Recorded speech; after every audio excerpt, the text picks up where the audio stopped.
Good morning, everyone. Padre Pio is here with us for a short time to speak on divesting ourselves of undesirable personal elements and things which are unnecessary for our victory, for our spiritual life, for our evolution. What are these undesirable elements that Padre Pio recommends that we divest ourselves of? Obviously, our character flaws, which become problematic for others. However, deeper than that, things that often we are even unaware of within the subconscious that keep us bound to this reality that we've accepted in the planet, in our world, which is not the true divine reality of our Christhood, our Buddhahood, our divine motherhood. We all have blind spots, and at times a master will come or someone else will come, a teacher, a guru, and very directly point out what these flaws are, what these issues are, because they see deeper into us. They see both the outer personality and the elements of the ego that are at play and that we have not yet put at bay through a conscious determination to master our psychology.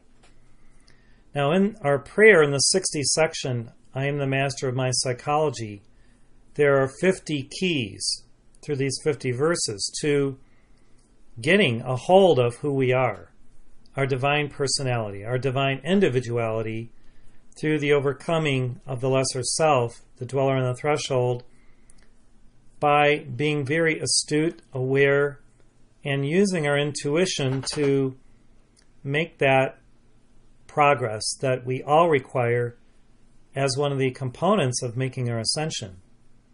So I think most of us know at times what these undesirable elements are, because they do often keep cropping up, especially in relationships and marriages and in interactions with family and closest friends.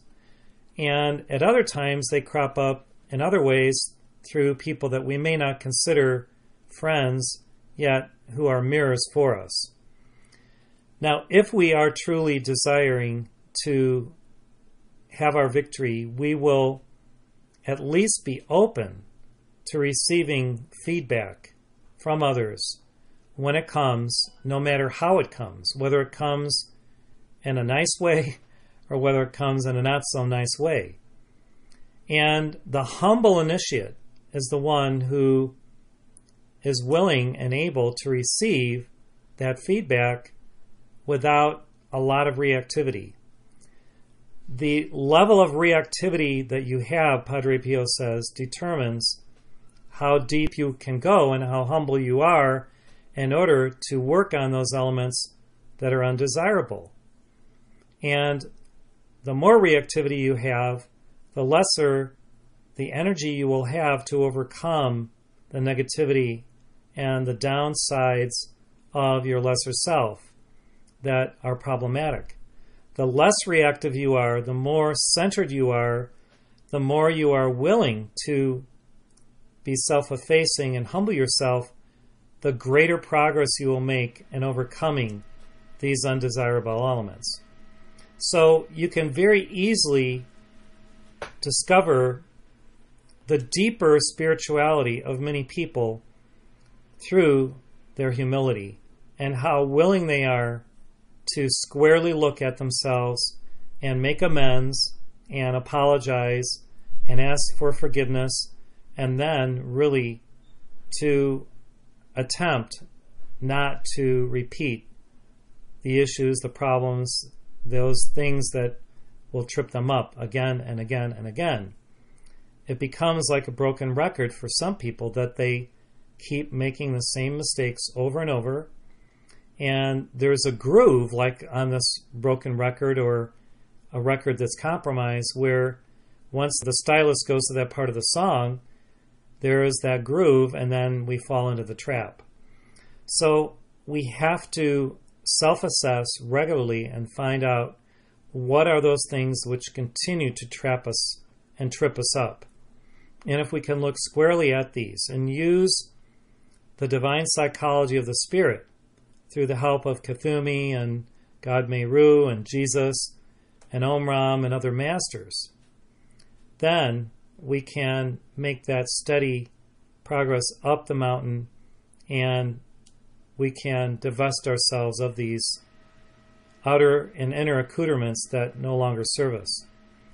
Now, the other unnecessary things are attachments, and it's what we become attached to both physically, emotionally, mentally, and spiritually that also keep us bound to this plane. So what are we attached to? Are we attached to how others think about us? Are we attached to how we look, to material possessions, to having things in our environment that, even if they are spiritual, if we're attached, they can become a burden? So just yesterday, I met with a gentleman who is changing his vocation, and he is divesting himself of virtually all of his possessions in order to be able to travel and to be where he is being called to be based on his own spiritual intuition. And it was very interesting to see how quickly he desires to do this and how non-attached he is to all of his possessions, even very, very beautiful spiritual focuses. So even though the Heart Center sells many things and we enjoy them and we read books, we study the teachings, ultimately we can never take anything with us when we make our transition, and we have to leave it for others, and sometimes these things become a burden. If you look squarely at how much you have in your environment and how attached you are to whether you would like to retain these things or whether you can easily let them go, this may be an indicator as to how willing you are to also let go of those undesirable elements within you.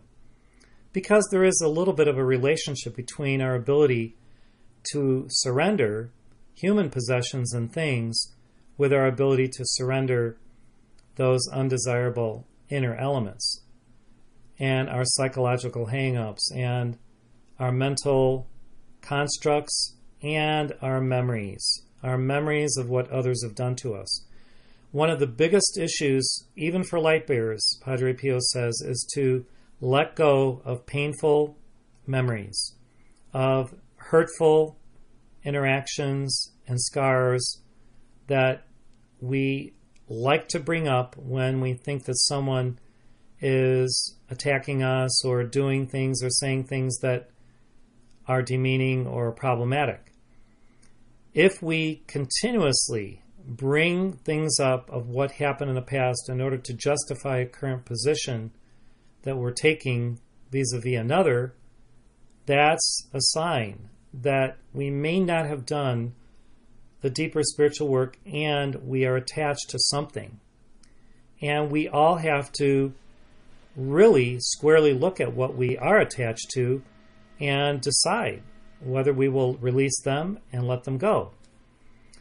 In the training that some of us received with the Twilight Brigade, Daniel Brinkley's wonderful not-for-profit to help with people in hospice, there is an exercise where you have to list all these things that you really love on these cards, and then someone is there to take them away from you one by one until there's nothing left.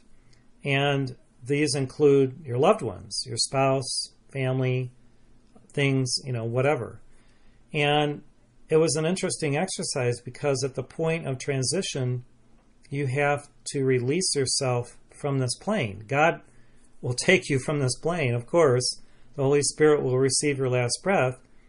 Yet you have to let go, and you have to go to the light. You have to actually, breathe that last breath, have the last heartbeat, say goodbye, and let go and let God. And by allowing there to be this release and this surrender and the letting go, it allows you to go on, to move to higher dimensions and to fulfill the next level of your existence. So, because we can't take anything with us except the virtues that we've gleaned through our spiritual work, our service, our love, our giving, our right attitudes, our conscious living, and our awareness, one with God, it's really best to assess what is not of these divine things and to, point by point, choose to let them go.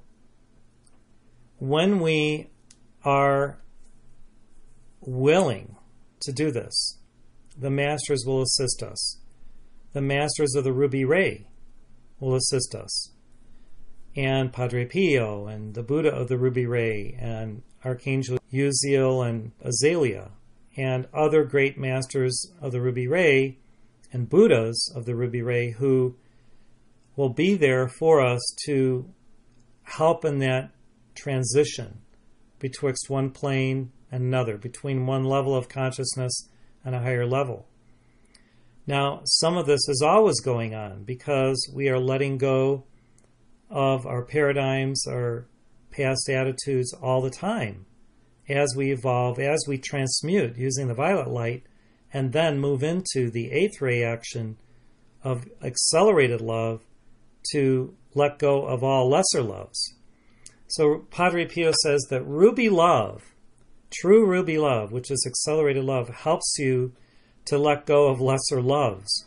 And part of these loves are attachments, are what we have placed our attention upon, spent a lot of energy channeling our consciousness, our attention toward and upon, and now we're being called to focus our attention upon the divine, the I am that I am, God within us, and to let go of all diversionary tactics of the Dark Ones and attempts to keep us bound to a dimension and a plane of being and thought patterns and awareness, which is not ideal, which is not where we're headed.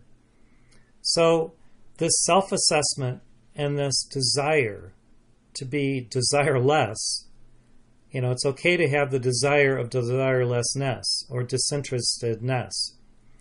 Padre Pio says, if we have this one desire to be desireless, then that desire is fulfilled and we are in the center of the circle. There's no peripheral attachments and we can go straight to God. We can let go of all the drama and the outer world, all that's transpiring, save what is in the eye of the hurricane, which is perfect peace. So this is the message for today. God bless you, each one. Have a wonderful week in the light of the presence and enjoy your Godhood and your I am God presence. Thank you. Bye-bye.